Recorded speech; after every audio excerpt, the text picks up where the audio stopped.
Salam, selamat pagi untuk kita semua. Baik, pada video hari ini saya akan melakukan presentasi renang gaya dada. Baik, sebelum kita masuk dalam presentasi, terlebih dahulu kita panjatkan syukur kepada Tuhan Yang Maha Esa. Mari kita berdoa dalam nama Bapa, Putra, dan Kudus. Amin. Terima kasih banyak ya Tuhan atas penyertaan Tuhan dari malam hingga pada pagi hari ini Tuhan. Ya Tuhan, pada hari ini hamba-Mu mau melakukan presentasi. Ya Tuhan, tuntun dan sertailah dalam melakukan presentasi hamba-Mu ini agar berjalan dengan lancar. Ya Tuhan, berkatilah hamba-Mu ini. Ampunilah tiap salah dosa hamba-Mu ini. Demi Kristus Tuhan dan pengantar kami. Amin. Dalam nama Bapa, Putra, dan Kudus. Amin. Baik, pada video hari ini saya akan melakukan presentasi renang gaya dada. Pertama, renang gaya dada. A. Pengertian renang gaya dada. Sejak dulu kala banyak orang-orang mengetahui dan sudah mengenal renang,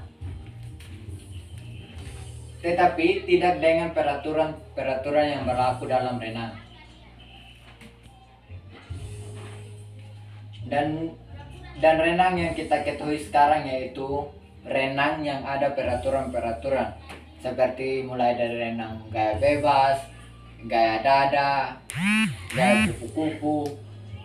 Pokoknya renang yang berlaku dalam pertandingan itu kita sudah mengetahui setiap gaya-gaya ada peraturannya, maupun turnamen atau event maupun internasional dan nasional. Baik, yang pertama, satu, berenang merupakan gerakan sewaktu bergerak dari air. Berenang biasanya dilakukan tanpa perlengkapan buatan. Kegiatan ini dapat memanfaatkan untuk rekreasi dan olahraga, dan lebih pentingnya saat mengikuti turnamen seperti turnamen internasional maupun nasional. Berenang didapati sewaktu bergerak dari satu tempat ke tempat yang lain. 2. Meluncur dalam berenang. Setelah mengenal sifat-sifat air, maka dilanjutkan dengan latihan. Meluncur dan mengapung, caranya adalah berdiri dengan kedua tangan lurus, mengapung badan ke depan, letakkan kedua kaki pada lantai kolam hingga badan terdorong ke depan dengan sikap mengembang dan meluncur. Ya, baik, di sini saya akan mempraktekkan berdiri dengan kedua tangan lurus, yaitu dimana pada saat kita dalam kolam renang kita harus berdiri dengan kedua tangan lurus ke depan, dan tolakan kaki itu harus kencang supaya menghasilkan ayunan yang lancar, supaya mendapatkan ayunan lebih kencang dan meluncur. Ketika meluncur ke depan, kedua tangan harus lurus sehingga dapat menghasilkan luncuran yang maksimal. Ini adalah caranya. Yang ketiga, latihan pernapasan. Teknik gerakan pernapasan. 1. Sikap pemula. Berdiri kongkong di kolom dasar, membungkukkan tubuh rata dengan air, muka menghadap ke depan, di antara kedua lengan yang diluruskan ke depan. Contohnya, kita harus berhadapan dengan air di dalam kolam renang. Posisi air harus berada di atas dagu kita, dan kedua lengan harus lurus ke depan, dan angkukan kepala ke dalam air seperti ini. ini dalam posisi kepala dalam air, dan ketika mengangkat kepala ke atas air itu kita harus mengambil napas. Ketika angkat kepala kita membuang sedikit napas melalui hidung. Kita juga dapat melakukan ambil napas melalui mulut, dan sebaliknya kita dapat membuang napas melalui mulut. Kita dapat juga mengambil napas melalui hidung, sehingga kita dapat berenang sejauh mungkin.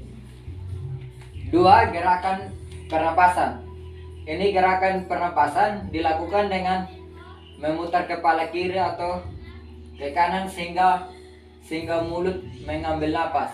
Nah, ini contohnya seperti kita memutar kepala, seperti sama halnya juga tadi cara mengambil napas. Kita bisa mengambil napas melalui hidung atau mulut dan mengeluarkan dari mulut ke hidung. Contohnya seperti ini. Dapat kita putar ke kiri dan dapat juga kita putar ke kanan. Supaya kita dapat sambil berenang kita dapat bernapas dengan baik. 4. Macam-macam gaya dalam olahraga gaya dada. Gaya dada atau gaya katak adalah berenang dengan posisi dada menghadap ke permukaan air, namun berbeda dengan gaya bebas.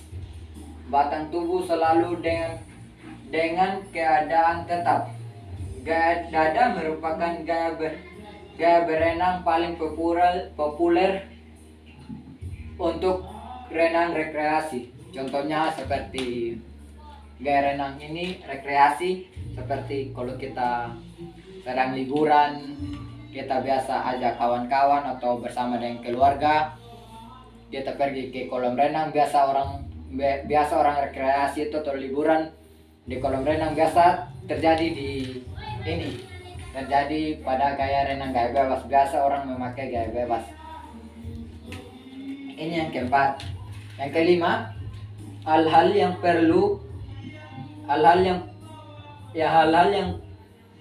perlu diperhatikan dalam renang gaya dada adalah: 1. Sebelum renang kita harus melakukan pemanasan.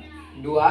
Setelah berenang kita harus melakukan pemanasan atau pendinginan. Nah, ini pada nomor 5 ini sangat penting, karena di setiap olahraga manapun terlebih dahulu itu kita harus melakukan pemanasan. Karena di mana pemanasan ini supaya kita dijauhkan atau menghindari hal-hal yang kita tidak inginkan seperti cedera. Ini sangat bermanfaat ini. Nah, sedangkan yang setelah kita berenang kita harus melakukan pemanasan lagi atau pendinginan. Ini juga sangat perlu supaya manfaat ini supaya ini memperingankan atau memperingankan otot-otot kita yang sedang kejang tadi melakukan renang, agar dapat melemaskan otot-otot kita. Ini manfaat untuk setelah kita berenang. Ini manfaatnya untuk pemanasan atau pendinginan. Ini sangat bermanfaat bagi kita. Yang keenam, manfaat renang bagi tubuh. 1. Meningkatkan kualitas jantung dan peredaran darah. Jantung merupakan organ tubuh yang memompa darah agar mengalir ke seluruh tubuh, sedangkan darah tersebut mengangkut seri-seri makanan dan oksigen sehingga terjadi proses pembakaran dan menghasilkan energi untuk bergerak. 2. Mempengaruhi otot menjadi berisi. Ketika berenang akan terjadi bergerak otot dinamis, dan otot akan bergerak terus dan menerus.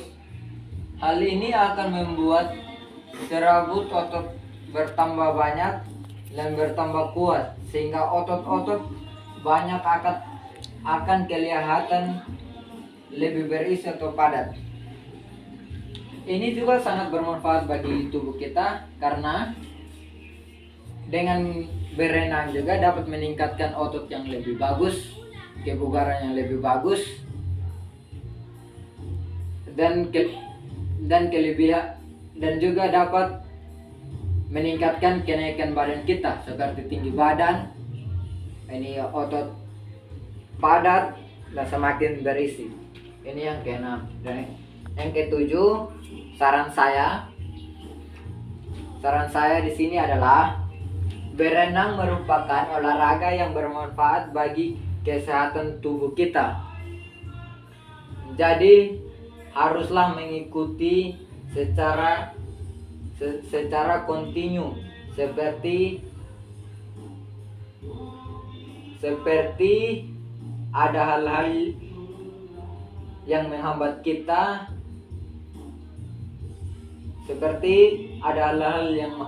seperti sakit. Nah, itu kita tidak boleh menantang. Nanti itu bertentangan dengan kesehatan kita. Kalau kita sakit, kita beristirahat. Kita jangan memaksa itu, karena itu nanti bertentangan buat kesehatan kita. Jangan sampai kita tetap melakukan aktivitas renang padahal kita berada dalam posisi sakit. Nah, itu dapat membahayakan bagi tubuh, dapat juga membahayakan untuk kesehatan kita. Itu hal yang fatal. Saran saya, ketika kita posisi sehat atau segar, kita harus itu melakukan aktivitas renang. Ya, hanya ini hasil presentasi saya. Sekian dan terima kasih. Ya, tadi kita mengawali dengan doa dan sekarang saya akan menutupi dengan doa. Mari kita berdoa. Dalam Bapa, Putra, dan Kudus. Amin. Terima kasih ya Tuhan atas penyertaan-Mu ya Tuhan. Dari awal presentasi hamba-Mu ini hingga boleh berakhir. Nah Tuhan, saya mengucapkan banyak terima kasih ya Tuhan, karena Tuhan telah menyertai hamba-Mu. Tuhan, begitu pula berkatilah Bapak dosen yang membawa mata kuliah ini, tuntun dan sertai lagi ya Tuhan. Tuhan, ampuni tiap salah dosa kami. Demi Kristus Tuhan dan pengantar kami. Amin. Dalam nama Bapa, Putra, dan Kudus. Amin.